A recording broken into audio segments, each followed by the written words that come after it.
하나님 감사합니다. 이 시간에도 주의 음성 듣기 원합니다. 주의 말씀을 주시고 시간에 말씀 전하 듣는 가운데 모든 해방을 얻으며 원세도 우리는 강박한 거나 강과 하나님 대적하여 높아진 모두 이름과 엉맹과 문경과 때 예수의 이름으로 파쇄되고 떠나갈지어다.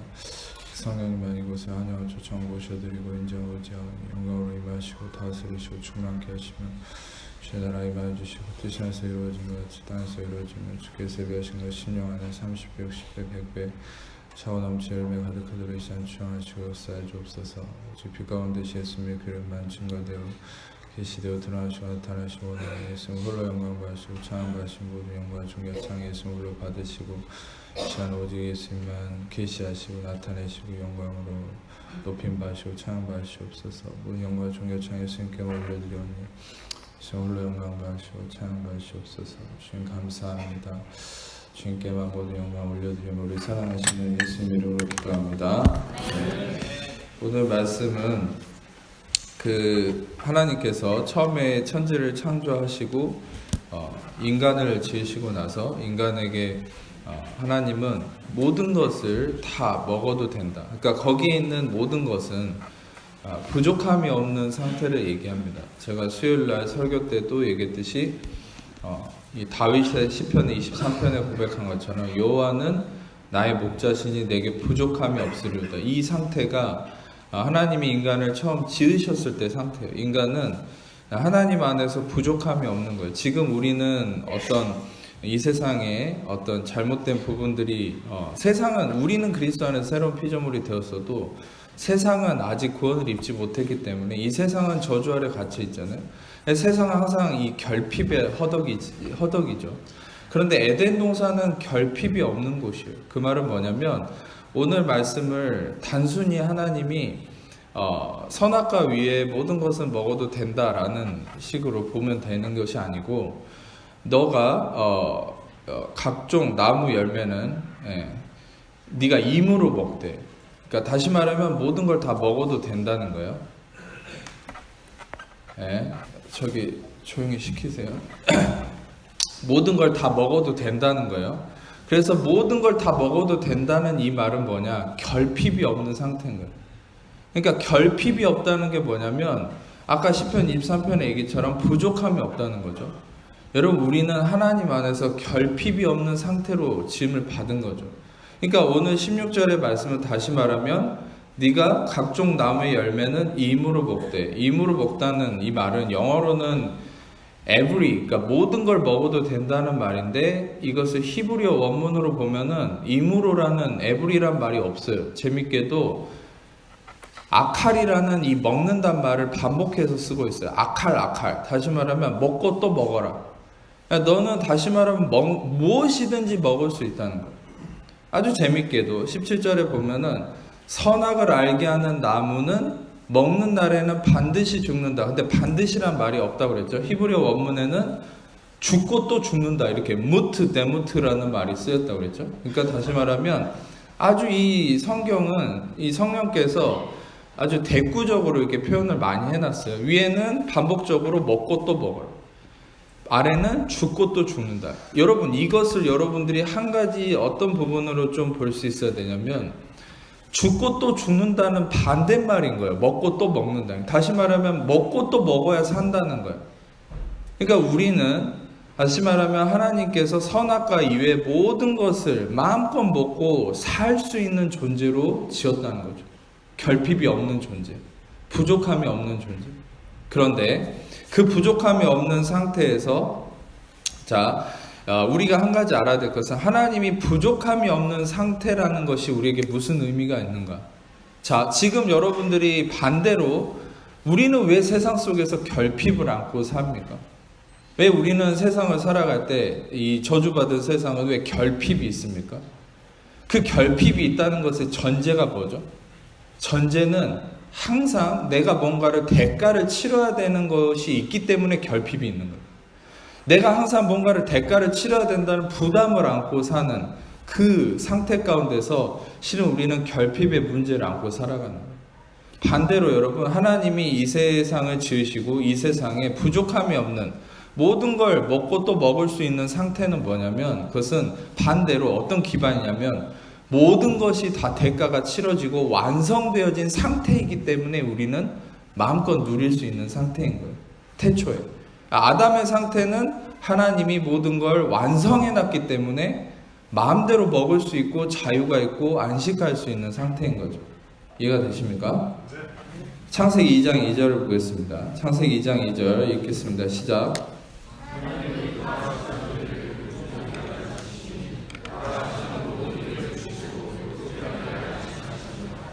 자, 하나님이 일곱째 날에 모든 일을 마치셨다. 여기서 2장 2절에 명확하게 히브리어로 굴라, 마치셨다.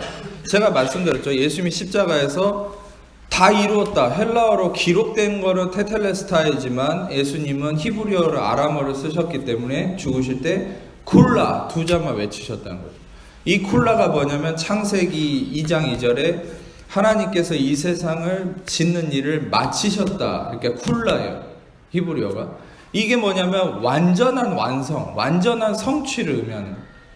하나님이 완전히 세상을 짓는 일을 완성하셨기 때문에 이 세상이 완벽했기 때문에 완전한 성취가 이루어졌기 때문에 인간이 모든 것을 자유롭게 먹고 또 먹을 수 있는 상태였어요. 그런데 인간이 어떻게 했습니까? 그 다음을 보면은 창세기 3장 17절을 이제 17절 이전에 인간이 선악과를 먹었죠.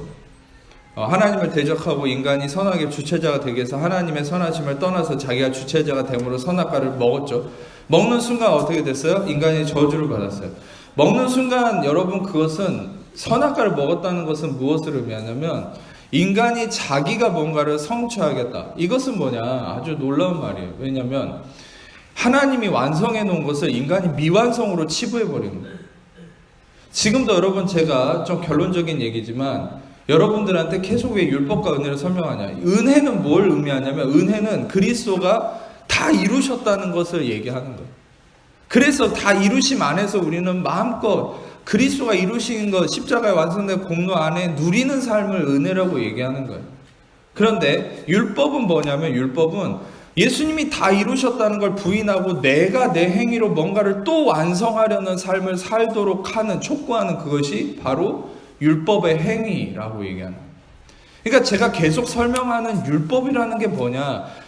전에도 얘기했지만 단순한 10계명 포함한 623개 계명만을 의미하는 것이 아니라 율법은 인간의 행위가 주체가 돼서 나 주체적인 의미로 하나님이 다 완성하고 이루어 놓으신 것을 내가 그것을 미완성이라고 치부하면서 내 행위를 끼워 넣어가지고 내 행위로 나의 경건성으로 나의 주체됨으로 뭔가를 완성해 나가려고 노력하는 삶, 그게 바로 율법이에요. 여러분의 행위 자체가 잘못됐다는 게 아니에요. 여러분이 그냥 아무것도 맨날 안 하고 백수처럼 침대에 누워서 살아도 된다는 그런 의미를 얘기하는 게 아니에요. 율법의 행위란 것은 명확하게 얘기하면 우리가 하나님을 완성해 놓은 것을 미완성이라고 치부해 버리는 거죠. 내 행위를 끼워넣으면서 내가 뭔가를 더 하면 더 완성된다라고 착각하는 거죠. 우리의 행위는 완성됨 안에서 나오는 결과물이고 열매일 뿐이에요. 아멘. 그런데 인간은 우리의 율법의 잘못된 육신의 속성은 뭐냐? 열매로서가 아니라 그것을 씨앗으로 여기는 거예요. 나의 행위를 심어야만 뭔가 결과가 도출될 거다. 이것의 전제는 뭐예요? 미완성이라고 생각하는 거예요. 예수님, 하나님이 이루어 놓은 것을 미완성이라고 생각했기 때문에 아담은 자기가 선악과를 먹고 죽음에 이르렀죠. 결론적으로 얘기하면 그 죽음에 이른 저주에 빠진 모든 것을 예수님이 십자가에서 다시 다 이루심으로 인해서 다시 예수님은 새 창조를, 뉴 크리에이션을 이루셨어요. 그게 뭐냐면 고린도후서 5장 17절에 말씀드렸죠. 그런즉 그리스도 안에 있으면 새로운 피조물로 이전 것은 지나갔으니 보라 새 것이 되었도다. 아멘. 다시 새 창조를 이루신 거예요. 그러니까 예수님 안에서 새 창조가 이루어진 것 안에 새로운 에덴 안에 사는 게 여러분과 저예요. 여러분과 저는 다시 말하면 본질적인 영적인 아담으로서의 존재로 다시 새 창조가 이루어진 거예요. 그게 여러분과 저가 새로운 피조물이라는 의미입니다. 그런데 우리가 다시금 이 상황 속에서 율법에 빠지는 것은, 율법에 빠진다는 것은 고린도후서 갈라디아서에서 얘기하는 것처럼 너희가 은혜로 구원을 입었지만 다시금 너의 행위로 뭔가를 완성해 나가야 된다. 그게 뭐예요? 잘못된 신학의 교리인 너희가 너의 행위로 성화를 이루어야 돼. 너가 더 경건하게 살아서 예수님을 닮아가야 돼. 더 노력해야 돼.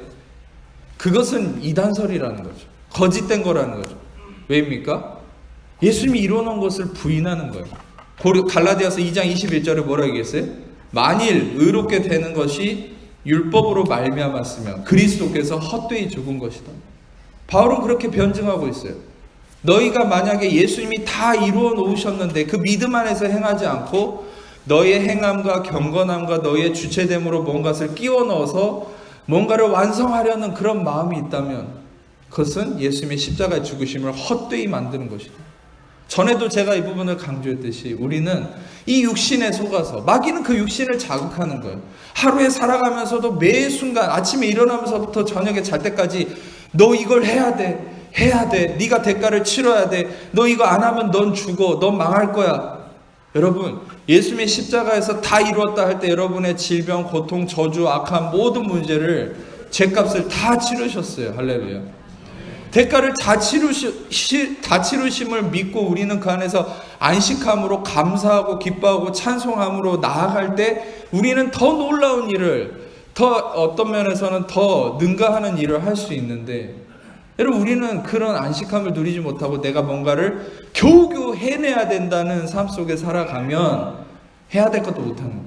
불안함 속에서. 그게 마치 아주 정확한 비유가 하나 있죠. 그게 뭡니까? 서커스를 예전에는 서커스 할 때 외줄타기를 하면은 보호장치가 없었거든요. 그러면은 서커스 줄 타는 사람이 생명 걸고 하는 거예요. 진짜로.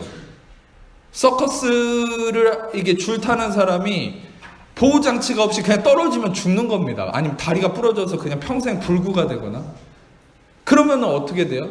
그 사람은 그냥 줄 한번 건너는 게 목적이니까 벌벌벌 떨면서 그냥 줄 한번 어떻게 하면 건너볼까? 그것만 목적이 돼 있는데 진짜 그러다가 실수하는 가능성이 더 커지죠. 그런데 나중에는 이게 하도 문제가 되니까 그물을 쳐놨어요. 그러니까 줄 건너는 사람이 난 떨어져도 안 죽으니까 어떻게 돼요? 더 자유롭게, 더 묘기를 부리면서 더 많은 성공률이 이루어지고 더 화려한 모습이 나타나더라는 거예요. 여러분, 우리는 그렇죠. 내가 대가를 치르지 않으면, 내가 뭔가를 하지 않으면, 내가 뭔가를 이렇게 잘못하면 난 망할 거야, 죽을 거야. 그런 불안감 속에 있는 나의 마음의 기반은 뭐예요? 예수님이 다 이루었다는 걸 믿지 못하는 거예요. 그리고서 내가 완성해야 된다는 부담감 속에, 두려움 속에 살아가는 거예요. 그러면 어떻게 돼요? 아까 서커스 비유를 들은 것처럼 우리는 해야 될 것도 못하는 거예요. 결국 저주 아래 갇히는 거죠. 그게 선악과의 저주 아래 갇혀있는 사람들의 모습이었어요. 그런데 우리가 왜 은혜의 진리 안에 있어야 되느냐? 은혜의 진리는 완성된 예수님의 십자가 공로의 진리를 우리 안에 심어줌으로 인해서 그 완성된 십자가 공로의 믿음 안에 우리는 기뻐함과 감사함과 안식함으로 나아갈 때 우리는 우리가 할 수 있는 그 이상의 것을 하게 된다. 할렐루야. 제가 말씀드리는 그 이상의 것을 한다는 것은 단순한 윤리, 도덕성, 경건성 그런 것만 의미하는 게 아니에요. 진짜 여러분들을 통해서 생명이 흘러가는, 생명의 능력이, 창조가 나타나는 삶이 일어나는 거죠. 할렐루야. 이것을 위해서 하나님 우리를 부르신 거예요. 어둠 가운데 빛이 되는 삶. 그 빛은 단순한 행위를 의미하는 게 아니에요. 빛은 여러분들 내면에 부어진 예수님의 십자가에서 다 이루신 이 진리가 흘러가는 거예요. 왜냐? 세상은 오늘도 내일도 영원히, 이 세상은 어떤 저주에 갇혀서 항상 끊임없이, 여러분 보세요. 주변에 예수님을 알지, 물론 예수 믿는 사람도 복음을 제대로 알지 못하면 그렇게 살지만 예수 안 믿는 사람들이 어떻게 사는지를 보세요.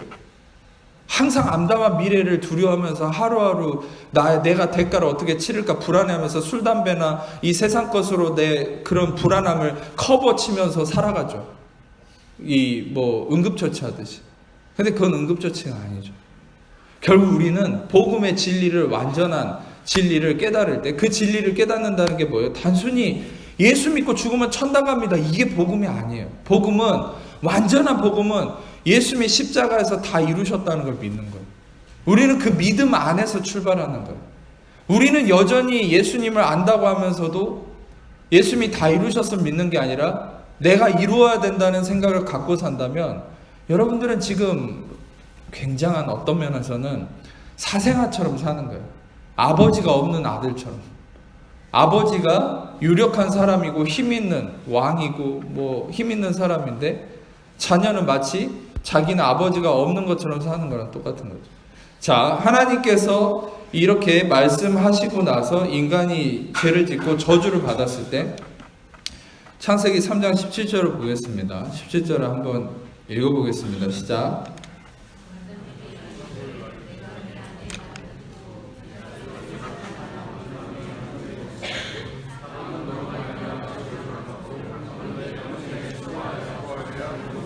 선악과를 먹었을 때 저주를 받았는데 그 저주에서 하나님이 무엇을 얘기합니까? 너는 이 땅은 여기서 이 땅은 아담이라는 이름은 이 아다마와 또 불다라는 아돔이라는 히브리어에서 나왔어요. 아돔이라는 불다는 피를 의미해요. 생명이 있는 피. 그리고 아다마는 땅이죠. 이게 어떤 면에서는 결합된 의미가 아담이에요. 근데 아담은 이 아다마가 여기서 얘기하는 땅은 너로 말미암아 저주를 받았다. 여기서 히브리어 아다마가 땅인데 여기서 땅이 저주받았다는 걸 결국은 아담이 저주받았기 때문에 아다마가 저주받은 거예요. 네. 여러분, 이 땅이 아다마가 저주를 받고 너는 평생에 수고해야 소선을 먹을 거다. 이것을 좀 오해하시는 분들이 있을 수 있는데 전에도 소개했듯이 수고하면 소산이 있는다는 얘기가 아니에요. 결국 인간은 땅을 경작하고 사는 삶이 됐잖아요. 생각해 보세요. 그 땅 아다마가 저주받았는데 땅을 경작하고 땅에서 수고하면 땅이 뭘 주겠습니까? 저주받은 곳인데. 그래서 여러분 알아야 될 것은 인간은 결국 이 아다마가 저주를 받았기 때문에 인간은 절대 아무리 수고해도 뭔가를 얻을 수 없는 저주받은 존재가 됐다는 거예요. 결론은. 그리고 여기서 수고해야 된다는 것은 노동의 신성함을 의미하는 노동의 의미가 아니고 여기서 수고라는 것은 이자본이라고 해서 이것은 슬픔과 고통이라는 거예요. 다시 말하면 인간은 필연적 이 모습이 뭐냐? 저주받은 인간은 필연적 모습이 뭐냐? 슬픔과 고통이 따르지 않으면 살 수 없는 존재가 되어버린 거예요. 여러분, 그래서 우리는 그리스도 안에서 변화된 새로운 피조물이라면 우리는 슬픔과 고통에 반대되는 삶이 우리의 참된 모습인 거예요. 아멘. 근데 우리는 이게 육신에 속아서 어떤 모습이 있습니까?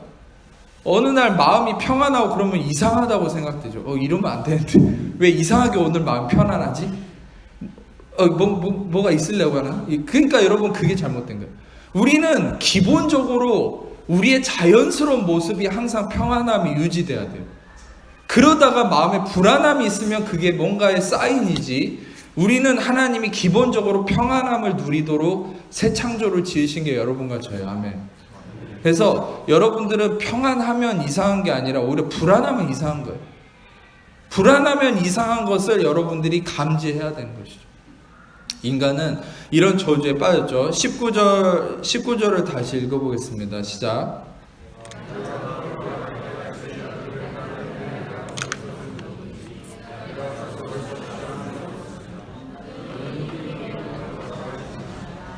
자, 여기서도 흙이라는 말이 참 많이 나오죠. 흙으로 돌아갈 때까지 얼굴에 땀을 흘려야 먹을 것을 먹는다. 다시 말하면 이 아담이 저주를 받아서 흙이라는 아담아, 이 땅이라는 것이 저주를 받았고, 다시 말하면 이 저주 속으로 계속 들어가는 삶이라는 거죠. 이 땀이라는 것도 제아라는 이 히브리어인데, 이것은 뭐냐면 떨고 진동한다는 말이에요. 이 떨고 진동한다는 말이 어떤 의미가 있냐면, 저 히브리서 12장을 보면은 신의 산에 대한 표현이 나옵니다. 율법이 임한 신의 산. 율법은 진노를 이루게 하는 거잖아요. 로마서 4장 15절에 얘기한 것처럼 율법은 진노를 이루게 한다. 근데 신의 산에서 모세조차도 율법이 임했을 때 그는 떨면서 두려워했다고 성경은 얘기하거든요. 다시 말하면 하나님의 이 저주인 이 뭡니까? 이 중한 저주가 임했을 때 이것은 마치 율법이 신의 산에서 임한 상황과 똑같다는 거죠. 다시 말하면 우리는 끊임없이 율법의 도전을 받는 거예요. 그리스도 안에 있으면서도 율법을 누가 가져옵니까? 이미 예수님이 십자가에서 율법을 다 이루셨음에도 마귀는 율법을 가져와서 여러분을 정죄하는 거죠.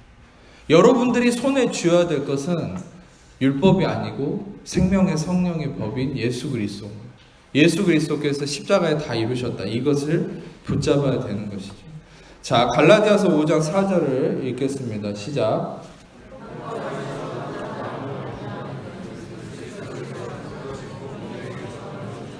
아까 말씀드렸듯이 아담이 선악과를 먹고 저주에 빠진 것은 마치 성도들이 은혜로 구원을 입었지만, 이것은 은혜로 구원을 입은 상태는, 우리의 본질적 상태는 천지를 창조하고 인간을 하나님이 모든 부족함 없는 상태 속에서 하나님의 선하심만 누리도록 만드신 그 상태인 거예요. 그런데 은혜로 구원을 입었는데 우리는 잘못된 교리와 신학과 잘못된, 심지어는 바울이 뭐라 했어요? 내가 너에게 전한 복음 이외에 다른 복음을 전하면 저주를 받을 것이다. 근데 그 다른 복음은 복음이 아니죠. 왜냐? 거기서 쓰여진 다른이라는 헤테로스라는 말, 헬라어는 뭐냐면 그것은 질도, 모양도, 모든 내용도 다 다른 것을 의미해요. 그거는 복음이 아닌 거죠. 말을 다른 복음이라고 해놨지 다른 복음은 복음이 아니에요. 다시 말하면 바울이 성령 안에서 바울이 자신이 전한 복음을 뭐라고 표현했어요? 내가 사람에게 배운 것도 아니고 받은 것도 아니라 그리스도께서 나에게 직접 계시하시고 주신 바로 그 복음. 그게 뭐예요? Gospel of Grace. 은혜 복음이죠. 은혜 복음이 뭐냐? 바로 사도행전 13장 38절과 39절에 얘기한 것처럼 모세의 율법으로는 의롭다함을 얻지 못하던 것에 오직 예수의 이름으로만 의롭다함을 얻고, 오직 다른 어떤 것으로도 제사함 받지 못하지만 예수의 피로만, 그 이름으로만 제사함 받는다. 할렐루야. 우리는 오직 복음이란, 완전한 복음이란 예수의 이름으로만 의롭다함을 얻고 예수의 피로만 죄사함을 받는다. 이 진리예요. 근데 우리는 보통 예수의 피로는 죄사함 받는다라는 것은 듣는데 의롭다 하면서 막혀버리는 거예요. 왜? 보통 잘못된 교사들이, 거짓 교사들이죠. 그게 뭡니까? 여러분한테 뭘 얘기했어요? 의롭다함을 행위를 촉구해줘요. 너가 구원은 은혜로 받았지만 너가 이렇게 해야 되고, 주일날 어떻게 해야 되고, 이렇게 뭐 성경 뭐 어떻게 읽고, 어떻게 공부하고, 주일 성수 어떻게 해야 되고, 안식일 어떻게 지켜야 되고, 그런 거짓 교사들이 여러분한테 얘기했던 것들이 어떻게 됐어요? 여러분들로 하여금 행위로 의롭다함을 얻도록 잘못된 길로 인도했죠. 그것은 뭐예요? 그것은 복음이 아닌 거죠. 복음은 은혜의 복음. 은혜의 복음 뭐예요? 오직 예수만이 여러분 의롭다 하시고 예수만이 여러분 죄사하신다. 이게 복음이에요. 아멘. 그래서 완전한 복음을 들을 때에만 여러분들이 어떻게 되냐? 로마서 1장 17절의 말씀처럼 복음에는 하나님의 의가 나타나서 믿음으로 믿음에 이르게 하나님. 오직 의는 믿음으로 말미암아 살리라. 하나님의 의, 인간의 행위나 경건성이 드러나는 인간의 의가 아니라 하나님의 의는 뭐예요? 하나님이 행하신 것만 드러나는 거예요. 할렐루야. 하나님이 행하신 게 뭐예요? 그리스도의 십자가에 완성된 공로예요. 그리스도의 십자가만 드러나는 것을 들었을 때 그때 여러분이 믿음에서 믿음에 이른다고 얘기합니다. 그런데 왜 나는 예배드리고 맨날 성경 읽고 맨날 이렇게 양육받고 하는데 왜 믿음이 없을까? 그것은 여러분이 잘못된 걸 들어서 그래요. 잘못된 걸 들었다는 게 뭐예요? 뭐 교리적으로 뭐가 틀리고 뭐 문자적으로 뭐가 틀린 걸 들어서가 아니라 하나님의 의만 나타나는 걸 들은 게 아니라 인간의 의가 자꾸 드러나는 걸 들은 거예요. 예를 들어서 뭔가 예화를 뭐 교사들이 얘기하는데 그 예화에 맨날 인간의 업적만 드러나는 거죠. 누가 뭘 어떻게 잘했더니 하나님이 도우셔서 이렇게 했더라. 당신들도 이렇게 사세요. 맨날 설교 들으면은 1번, 2번, 3번 예화, 처음에 예화하고 마지막 예화하고 그 예화 들을 때마다 우리는 뭘 촉구받습니까? 아, 나도 저 사람처럼 잘 살아야 되는데. 나도 그렇게 경건하게 살아야 되는데. 그런 식으로 교훈 받는 식으로만 여러분이 말씀을 들어버리면 어떻게 돼요? 하나님의 의가 아닌 인간의 의를 들어버리면 믿음이 없어져요. 율법은 갈라디아 3장 12절의 말씀처럼 율법은 믿음에서 난 것이 아니니 율법에 행하는 자는 그 가운데 살리라. 여러분, 율법은 믿음에서 난 것이 아니라고 그랬고 오직 하나님의 의가 나타나는 것만이 여러분을 믿음에 이르게 한다고 했어요. 여러분, 성도의 가장 궁극적인 목적이 뭔지 아세요? 믿음의 삶을 사는 거예요. 근데 믿음의 삶을 사는 번지수를 잘못 찾았어요.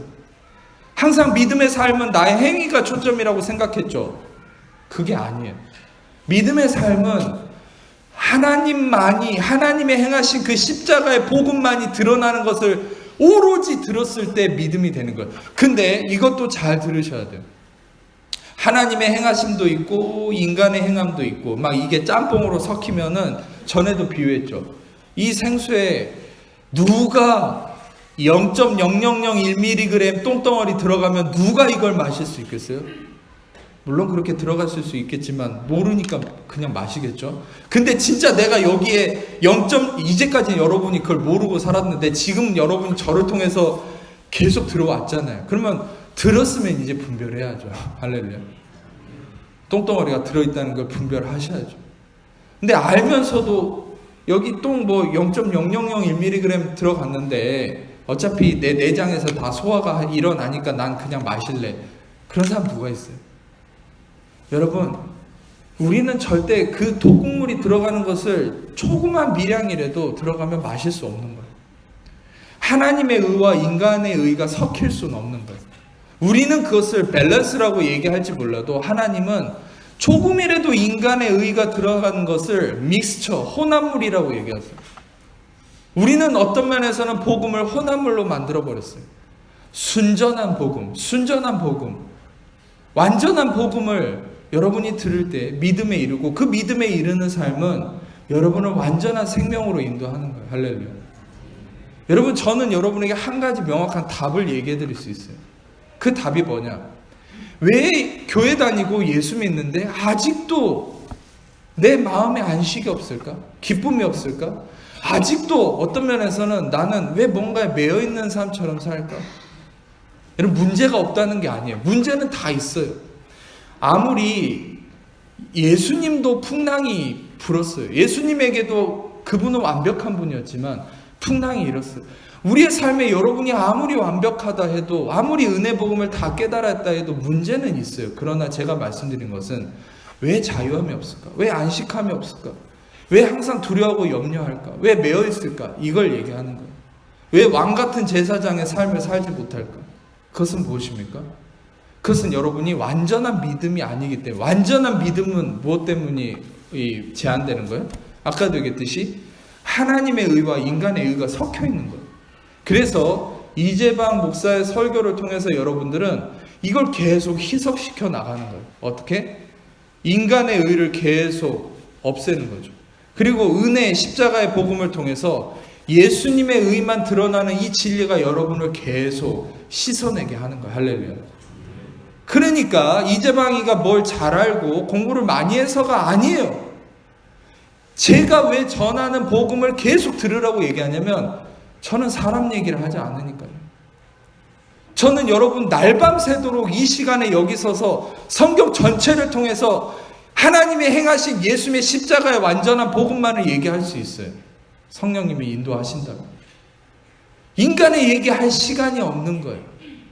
그래서 여러분이 그 인간의 의가 아닌 하나님의 의의 복음만을 들었을 때 믿음이 형성되고 그 믿음으로 온전히 승리하는 삶. 승리하는 삶은 다시 얘기하면 문제가 없는 게 아니라 문제를 다스리는 삶이죠. 문제를 다스리는 삶은 뭐예요? 수요일날 제가 설교 중에 얘기했던 것처럼 다니엘이 사자굴에 떨어졌는데 사자가 입도 뻥끗 못하는 거죠. 사자가 순한 고양이처럼 돼버려요. 그런데 다니엘을 꺼집어내고 다른 다니엘을 모함했던 자들을 집어넣었더니 땅에 떨어지기도 전에 사자들이 다 찢어 죽였죠. 먹어버렸죠. 여러분, 정말 성도의 삶은 어떤 삶인 줄 아세요? 사자가 없는 게 아니에요. 사자가 여러분 앞에서 고양이처럼 되는 거예요. 할렐루야. 예수님도 뭐라 했어요? 너희가 세상에서 환난을 당하나 너희는 담대하라. 내가, 너희 안에 있는 내가, 예수가 세상을 이겼노라. 아멘. 우리는 왜 환경에 일희일비합니까? 그것은 우리가 내 자신이 주체자가 돼 있어서 그래요. 아니요. 여러분 안에 주체자이신 예수 그리스도, 승리하신 예수님을 보세요. 아멘. 자, 요한복음 19장 30절을 보겠습니다. 요한복음 19장 30절 읽겠습니다. 시작.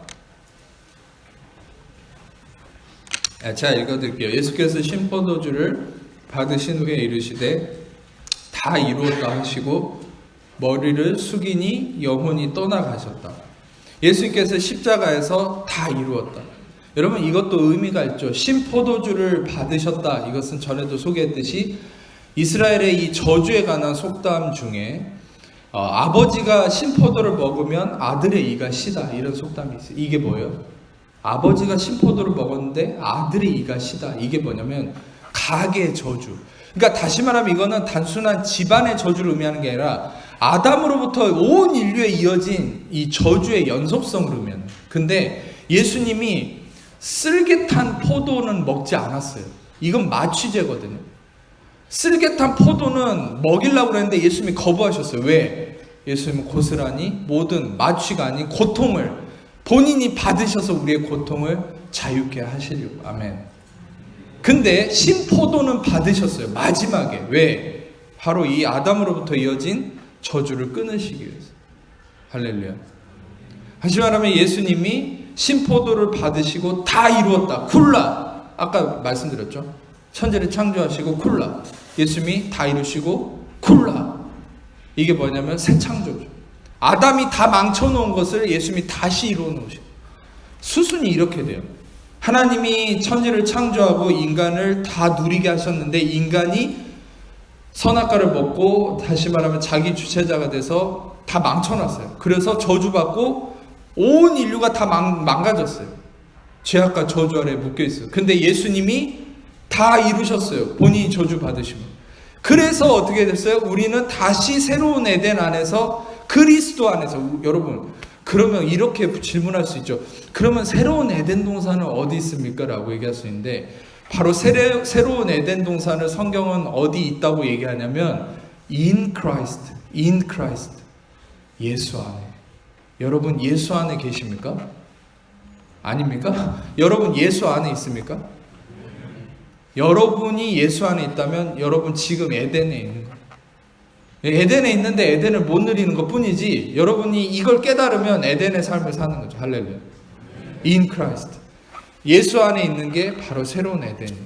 그러니까 예수님이 다시 창조하시고 우리는 창조하심 속에서 다시 누리는 삶을 살게 되는, 다시 새 창조의 은혜를 누리는 삶이 여러분과 제가 된 것이죠. 할렐루야. 누가복음 22장 44절을 읽겠습니다. 시작.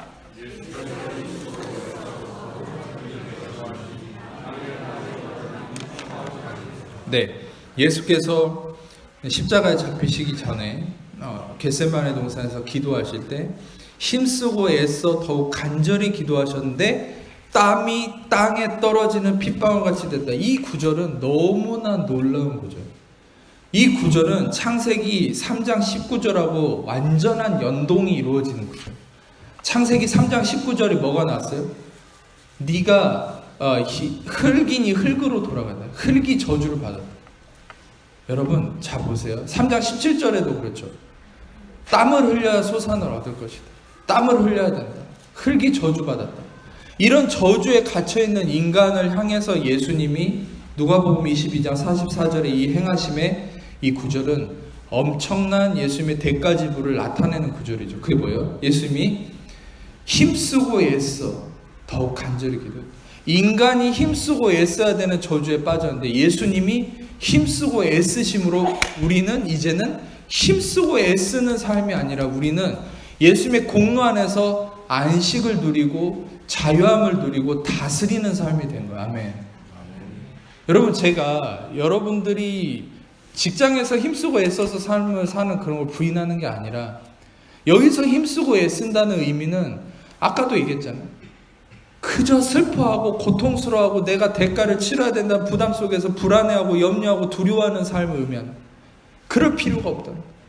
우리는 하나님 안에서 그리스도가 다 이루신 공로 안에서 우리는 안식함으로 기뻐하고 자유함을 누리는 삶이라는 거죠. 예수님께서 힘쓰고 해서 간절히 기도하시고 땀이 땅에 떨어지는 핏방울같이 되었다. 아까도 얘기했듯이 창세기 3장 19절에 뭐라고 했습니까?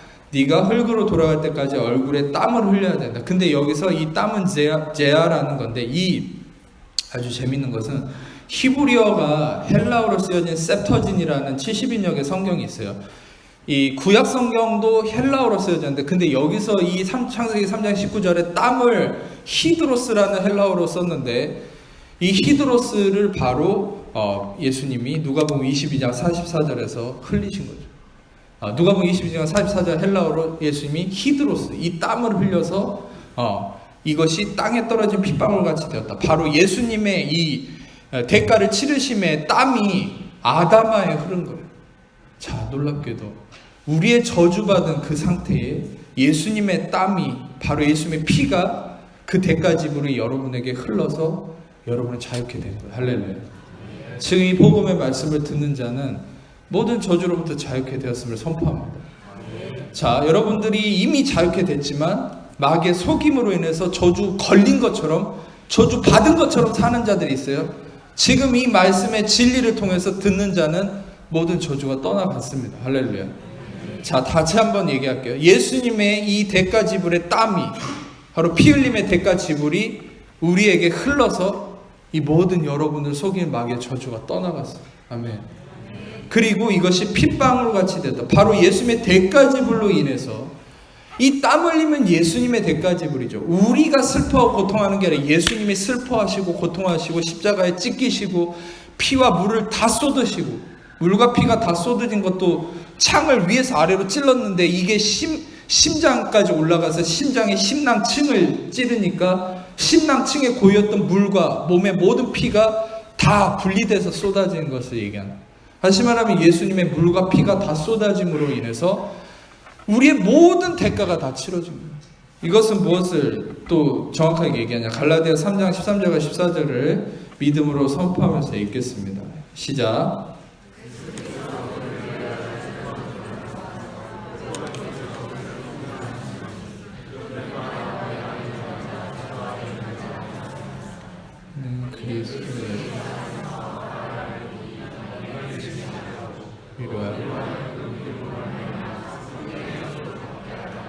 할렐루야. 예수께서 우리를 위해서 저주를 받은 바, 예수님이 저주를 받으신 것은 바로 방금 얘기했던 예수님이 땀을 흘리시고 슬퍼하시고 고통하시고 찢기시고 피를 흘리시고 모욕을 당하시고 침뱉음을 당하시고 수치를 당하시고 업신여김을 받으시고 모든 문제들. 여러분, 제가 지금 나열한 문제들이 뭐예요?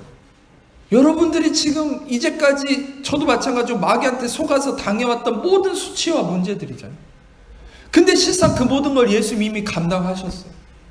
우리는 더 이상 그것을 감당할 필요가 없는 새로운 피조물이고 왕같은 제사장, 우리는 하나님의 소유한 나라고 거룩한 백성이. 아멘. 근데 우리는 속아왔던 거죠.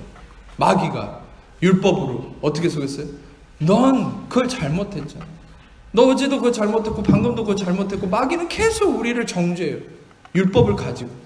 그러면 우리는 어떻게 돼요? 이 복음의 진리를 알지 못하면 우리 육신에 속아서, 그래 난 잘못됐어, 난 잘못했어, 나는 문제가 많아. 그럼 어떻게 돼요? 이 저주를 고스란히 마귀가, 이미 예수님이 다 이루어 놓으셨는데도 마귀가 주는 것을, 이 속이는 것을 받아들여 버리는 거예요. 억셉트 해버리는 거예요.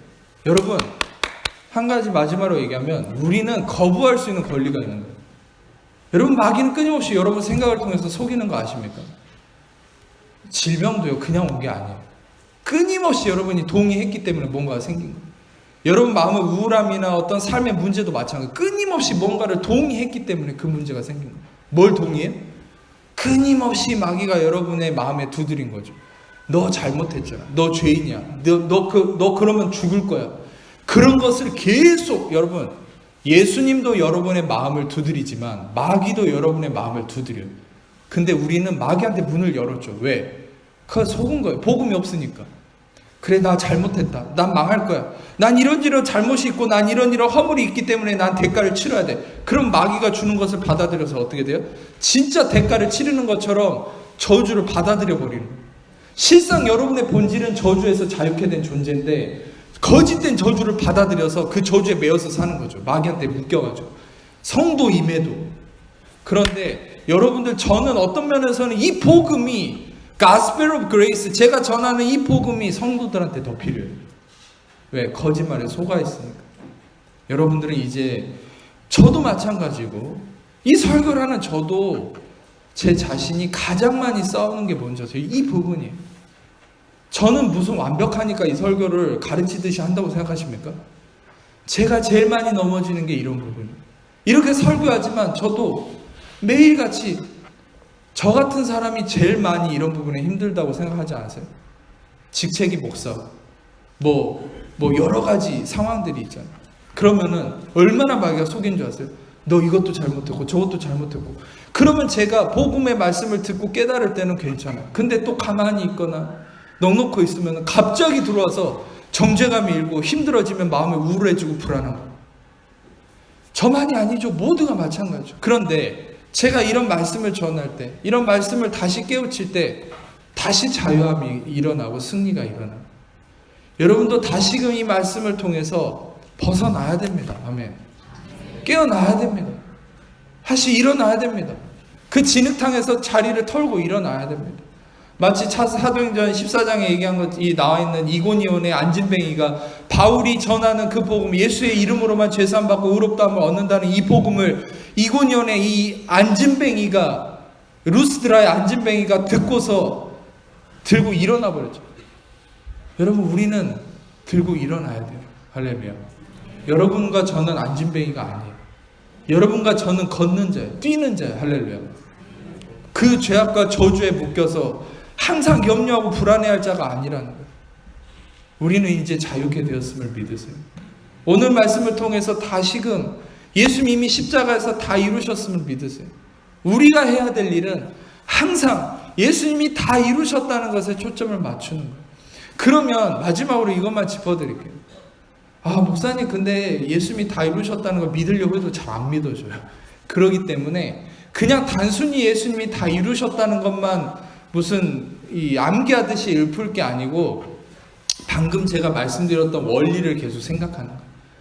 아담이 저주를 받아서 그 저주에 갇혔던 우리가 예수님이 저주를 대신 받으셨다.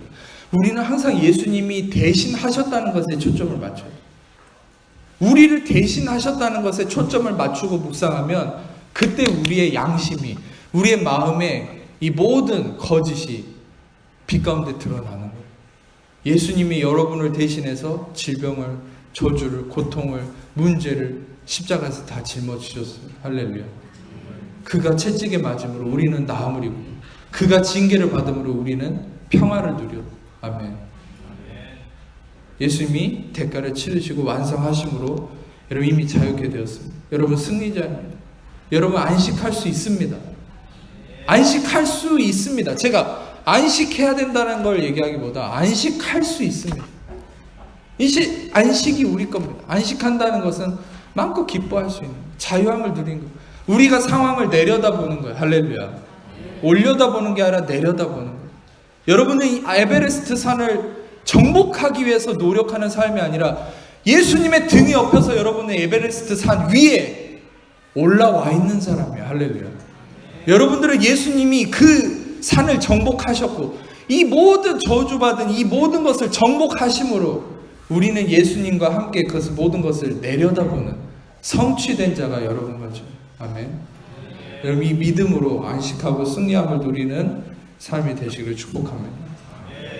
아픈 곳이 있으면 아픈 곳에 손을 얹고 그 외에 다 가슴에 손을 얹고 여러분 위해서 기도할 때 성찬 위원들은 앞에 나오셔서 준비해 주시고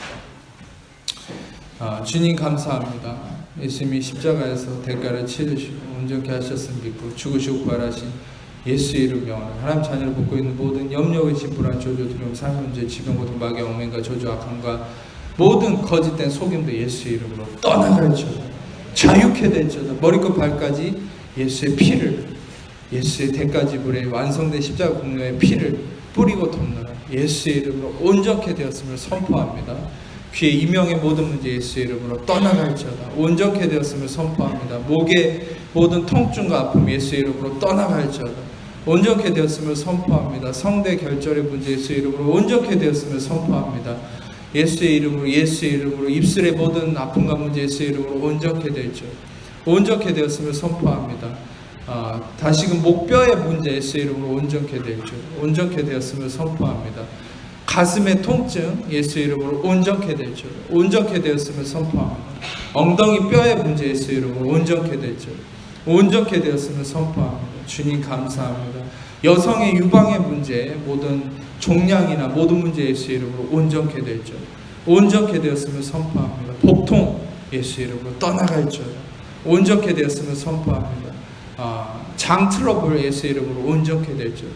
온전케 되었음을 선포합니다. 주님, 이빨의 모든 문제 예수 이름으로 치유될지어다. 온전케 되었음을 선포합니다. 감사합니다. 혀의 모든 문제 예수 이름으로 온전케 될지어다. 온전케 되었음을 선포합니다. 주님 영광 받아 주옵소서.